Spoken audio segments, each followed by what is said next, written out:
दोस्तों, यदि आपके पास में 2 मोटर है और इन दोनों मोटर को रन करवाने का कंडीशन ये है कि यदि आपके एक मोटर को आप चालू करते हो तो मोटर आपका चालू हो जाए। लेकिन ये जो मोटर है ये मोटर केवल पर्टिकुलर टाइम के लिए चालू होगा। अब जैसे ही टाइम कंप्लीट होता है तो जो मोटर है मोटर ऑटोमेटिकली ऑफ हो जाएगा और कुछ समय के बाद में हमारा जो सेकंड मोटर है वो ऑटोमेटिकली चालू हो जाएगा। यानी कि आपको इन दोनों मोटर को अल्टरनेट में रन करवाना है, तो उसके लिए हम किस प्रकार से इन दोनों कॉन्टैक्टर का पूरा वायरिंग करेंगे, उसी के बारे में इस वीडियो के माध्यम से सीखने वाले हैं। तो चलिए दोस्तों वीडियो को स्टार्ट करते हैं। तो दोस्तों मान लीजिए कि आपके पास में 2 मोटर है। अब उन दोनों मोटर को चालू और बंद करने के लिए हम यहाँ पे कॉन्टैक्टर इस्तेमाल करेंगे।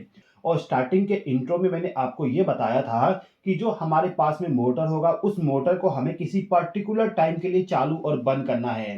यदि आपको किसी डिवाइस को पर्टिकुलर टाइम के लिए चालू करना हो या पर्टिकुलर टाइम के लिए बंद करना हो तो उस काम को पूरा करने के लिए आपको इस प्रकार का टाइमर इस्तेमाल करना पड़ेगा। और इस सर्किट को बनाने के लिए जो आप टाइमर इस्तेमाल करोगे ये आपका इन्वर्टर रिले होना चाहिए। यानी कि एक ऐसा टाइमर है जो 2 मोटर को चालू और बंद करने के लिए स्पेशली डिजाइन किया गया है। वैसे तो आप नॉर्मल टाइमर का भी इस्तेमाल करके सर्किट को बना सकते हो, लेकिन उसके लिए आपको अलग से एक और कॉन्टैक्टर का इस्तेमाल करना पड़ेगा। यानी कि इन दोनों कॉन्टैक्टर के अलावा एक और कॉन्टैक्टर या फिर रिले का इस्तेमाल करना पड़ेगा। ये जो दोनों कॉन्टैक्टर है इसको मैं यहाँ से रिमूव कर देता हूँ जिससे कि आपको थोड़ा-सा एक्सप्लेन करने में आसानी हो जाए। ओके, तो ये जो टाइमर है इस टाइमर का कनेक्शन मैं इस प्रकार से करना चाहता हूँ जिससे कि यदि मैं एमसीबी को ऑन कर दूं तो एमसीबी को ऑन करते ही मेरा टाइमर चालू हो जाए। तो इसका कनेक्शन बहुत ही सिंपल होगा। हमें क्या करना होगा कि ये जो हमारा एमसीबी है, एमसीबी के आउटपुट टर्मिनल पे जहां पे हमें फेज सप्लाई मिलेगा उस टर्मिनल पे हमें एक वायर को कनेक्ट करना है। अब इससे जो पावर सप्लाई जाएगा वो जाएगा इस टाइमर के A1 टर्मिनल पे। टाइमर का जो A1 टर्मिनल होता है उस पे हमें फेज सप्लाई प्रोवाइड करना होता है। तो इस वायर को मैं डायरेक्टली ले जाके इस वाले A1 टर्मिनल पे कनेक्ट कर दूंगा। यहाँ पे मैंने इसको कनेक्ट कर दिया, आप देख सकते हैं। अब यहाँ पे जो हमारा टाइमर है इस टाइमर का जो A2 वाला टर्मिनल है इस टर्मिनल पे हमें न्यूट्रल पावर सप्लाई प्रोवाइड करना होगा। तो इसके लिए मैं यहाँ पे एक ब्लैक वायर लूंगा और इस वायर को ले जाके न्यूट्रल पावर सप्लाई के साथ इसको कनेक्ट कर दूंगा। एमसीबी के आउटपुट टर्मिनल पे यहाँ पे मुझे न्यूट्रल पावर सप्लाई मिलेगा। तो इस वायर को मैंने कनेक्ट कर दिया और इस वायर को ले जाके इस टाइमर का जो A2 टर्मिनल है, आप यहाँ पे देख सकते हैं A2 टर्मिनल लिखा हुआ है। तो इस टर्मिनल के साथ इस वायर को मैं कनेक्ट कर दूंगा। अब जैसे ही मैं इस एमसीबी को ऑन करूं तो आप देखोगे मेरा जो टाइमर है इस टाइमर का यहाँ पे एक इंडिकेशन ग्लो होना स्टार्ट हो गया। यानी कि मेरा जो टाइमर है ये टाइमर काम करना स्टार्ट कर दिया। अब हमें क्या करना है कि ये जो टाइमर है इस टाइमर के द्वारा हमें इन कॉन्टैक्टर को चालू करना है। तो इन कॉन्टैक्टर को कैसे चालू करेंगे एक बात समझ लेते हैं। तो सबसे पहले पावर सप्लाई को ऑफ कर देता हूं। वैसे तो मैंने आप लोगों को लगभग हर एक वीडियो में बताया हूं कि जो हमारा कॉन्टैक्टर होता है उस कॉन्टैक्टर को यदि आपको चालू करना हो तो चालू करने के लिए आपको इस कॉन्टैक्टर का जो A1 और A2 टर्मिनल होता है, जैसे कि आप देखोगे यहाँ पर A1 लिखा हुआ है और यहाँ पे A2 लिखा हुआ है। तो इस A1 और A2 टर्मिनल पे आपको फेज सप्लाई और न्यूट्रल सप्लाई प्रोवाइड करना होगा तो आपका कॉन्टैक्टर ऑन हो जाएगा। तो जैसे कि मैंने आपको बताया कि इस टाइमर के द्वारा हमें इस कॉन्टैक्टर को चालू करना है तो टाइमर के द्वारा ही पावर सप्लाई इस कॉन्टैक्टर में आना चाहिए। तो इस टाइमर का जो ये 2 टर्मिनल है इसके द्वारा हम इस कॉन्टैक्टर को चालू करेंगे। उसके बाद यहाँ पे जो ये 2 टर्मिनल है इसका इस्तेमाल हम इस कॉन्टैक्टर को चालू करने के लिए करेंगे। अब कैसे इस्तेमाल करेंगे इसको समझते हैं। तो सबसे पहले हमें क्या करना होगा कि जो इस टाइमर का जो 2 नंबर का टर्मिनल है उस पे हमें फेज सप्लाई प्रोवाइड करना होगा। फेज सप्लाई चाहे तो हम A1 टर्मिनल से लूप कर सकते हैं या फिर एमसीबी के द्वारा डायरेक्टली पावर सप्लाई को प्रोवाइड कर सकते हैं। तो मैं यहाँ पे एक रेड वायर का इस्तेमाल करूंगा। इस वायर को ले जाके जो फेज सप्लाई है उसके साथ कनेक्ट कर दूंगा। अब इस वायर से जो पावर सप्लाई जाएगा वो जाएगा इस टाइमर के 2 नंबर के टर्मिनल पे। 2 और 3 नंबर का टर्मिनल इसका एनो कॉन्टैक्ट होता है। तो मैं क्या करूंगा 2 नंबर टर्मिनल पे इस वायर को ले जाके डायरेक्टली कनेक्ट कर दूंगा।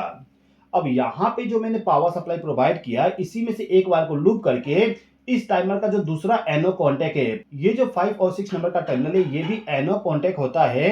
तो मैं क्या करूंगा एक वायर के जरिए इसको पावर सप्लाई प्रोवाइड कर दूंगा। तो क्या करता हूं कि इस वायर का जो एक सिरा है इसको ले जाके इस टाइमर के 2 नंबर टर्मिनल पे जो मैंने वायर पहले कनेक्ट किया था उसी वायर के साथ इसको लूप कर दिया। अब इस वायर से जो पावर सप्लाई जाएगा वो जाएगा इस टाइमर के एनो कॉन्टैक्ट पे। जो दूसरा एनो कॉन्टैक्ट है उसके साथ हमें कनेक्ट करना है। तो फिलहाल के टाइम पे इस 5 नंबर के टर्मिनल के साथ इस वायर को मैं कनेक्ट कर देता हूँ। आप चाहें तो 6 नंबर के टर्मिनल पे भी कनेक्ट कर सकते हो, कोई भी फ़र्क नहीं पड़ेगा। अब इस टाइमर का जो 3 नंबर का टर्मिनल है उसके द्वारा हम फेज सप्लाई प्रोवाइड करेंगे इस कॉन्टैक्टर को। तो इसके लिए मैं यहाँ पे एक वायर लूँगा और इस वायर को ले जाके 3 नंबर टर्मिनल के साथ कनेक्ट कर दूँगा। अब यहाँ से पावर सप्लाई जाएगा हमारे इस कॉन्टैक्टर के A1 टर्मिनल पे। जिस प्रकार से हमने इस टाइमर का एनो कॉन्टैक्ट के द्वारा इस कॉन्टैक्टर को चालू करने के लिए फेज सप्लाई प्रोवाइड किए, उसी प्रकार से इस टाइमर का जो दूसरा एनो कॉन्टैक्ट है उसके द्वारा हम इस कॉन्टैक्टर को चालू करने के लिए कनेक्शन करेंगे। तो इसके लिए मैं इस वायर का इस्तेमाल करूंगा और इस वायर को ले जाके इस टाइमर का जो 6 नंबर का टर्मिनल है उसके साथ कनेक्ट कर दूंगा। अब इससे जो पावर सप्लाई जाएगा वो जाएगा इस कॉन्टैक्टर को पावर सप्लाई प्रोवाइड करने के लिए, यानी कि हमें इस वायर को A1 टर्मिनल पे कनेक्ट करना होगा। अब हमें केवल इन दोनों कॉन्टैक्टर को ऑपरेट करवाने के लिए न्यूट्रल पावर सप्लाई प्रोवाइड करना है। तो इसके लिए हम क्या करेंगे, जो हमारा एमसीबी है, इस एमसीबी का जो न्यूट्रल वाला पॉइंट है उस पॉइंट के साथ एक वायर को कनेक्ट कर देंगे। आप चाहें तो जो न्यूट्रल पावर सप्लाई यहाँ पे इस टाइमर को प्रोवाइड किए गए इसी के द्वारा लूप कर सकते हैं, लेकिन मैं यहाँ पे एमसीबी के द्वारा न्यूट्रल पावर सप्लाई प्रोवाइड करूंगा। तो इस पॉइंट पे मैंने एक वायर को कनेक्ट कर दिया और इस वायर के दूसरे सिरे को ले जाके इस कॉन्टैक्टर का जो A2 टर्मिनल है, A2 टर्मिनल यहाँ पर है, तो मैंने इस टर्मिनल के साथ इस वायर को कनेक्ट कर दिया। अब इसी वायर के साथ मैं एक और वायर को लूप कर दूंगा जिसके द्वारा मैं इस कॉन्टैक्टर को भी न्यूट्रल पावर सप्लाई प्रोवाइड कर दूंगा। ओके, तो केवल आपको इतना ही कनेक्शन करना होगा। चलिए मैं यहाँ पे मोटर को भी कनेक्ट कर देता हूँ, उसके बाद आपको पूरा वर्किंग को भी एक्सप्लेन करूंगा, साथ ही साथ में टाइमर का कैसे प्रोग्रामिंग करेंगे उसको भी एक्सप्लेन कर दूंगा।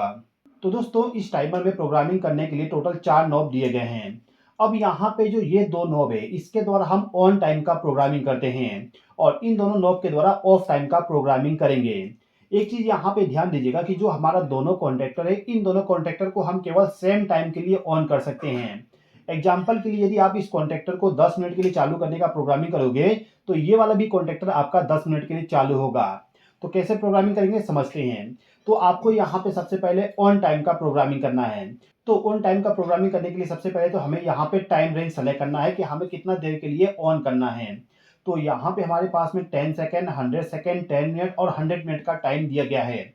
आपको जितना टाइम रेंज चाहिए उसका सिलेक्शन कर सकते हो। मान लेते हैं कि मुझे मोटर को 10 मिनट के लिए चालू करना है, तो मैं यहाँ पे टाइम रेंज जो सेलेक्ट करूंगा वो 10 मिनट का सेलेक्ट करूंगा। अभी के टाइम पे मुझे आपको एक्सप्लेन करना है, तो एक्सप्लेन करने के लिए मैं यहाँ पे 10 सेकेंड का टाइम रेंज सेलेक्ट कर लिया। अब इसी नॉब के ऊपर में आपको एक और नॉब मिल जाएगा जिसके द्वारा आप टाइम सेट कर सकते हो। इस नॉब में मैंने 10 सेकंड का टाइम रेंज सेलेक्ट किया हूं, तो यहाँ पे जो भी मैं प्रोग्रामिंग करूंगा वो मैक्सिमम 10 सेकंड का होगा। तो फिलहाल के टाइम पे मैं यहाँ पे 5 सेकंड का टाइम सेट कर देता हूं, यानी कि 5 सेकंड के लिए केवल मेरा मोटर ऑन होगा। ओके, चलिए मैं यहाँ पे इसको 10 सेकंड कर देता हूँ। ओके, मैंने 10 सेकंड का टाइम सेट कर दिया। अब इसके बाद मुझे यहाँ पे ऑफ टाइम का प्रोग्रामिंग करना है। तो जैसे हमने यहाँ पे प्रोग्रामिंग किया सेम यहाँ पे करना है। सबसे पहले हम यहाँ पे टाइम रेंज सेलेक्ट करेंगे।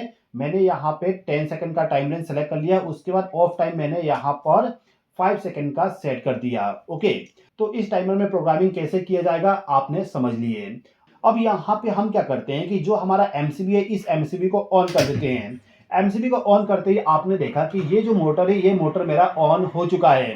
मोटर मेरा 10 सेकंड के लिए ऑन होगा क्योंकि हमने यहाँ पे 10 सेकंड का टाइम सेट करके रखे हैं।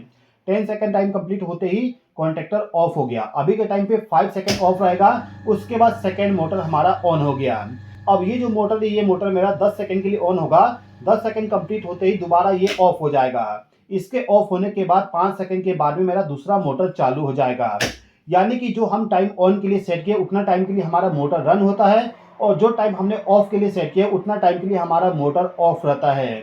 तो इस टाइमर का उपयोग करके आप दो मोटर को चालू और बंद कर सकते हो, या फिर सिंगल मोटर को यदि आपको रिवर्स फॉरवर्ड डायरेक्शन में रन करवाना है तो उसके लिए भी आप इस टाइमर का इस्तेमाल कर सकते हो। तो दोस्तों मैं उम्मीद करता हूं कि आपको ये वीडियो पसंद आया होगा। वीडियो पसंद आए तो लाइक कर दीजिएगा, चैनल पर नए हो तो सब्सक्राइब कर लीजिएगा। इस वीडियो को देखने के लिए धन्यवाद।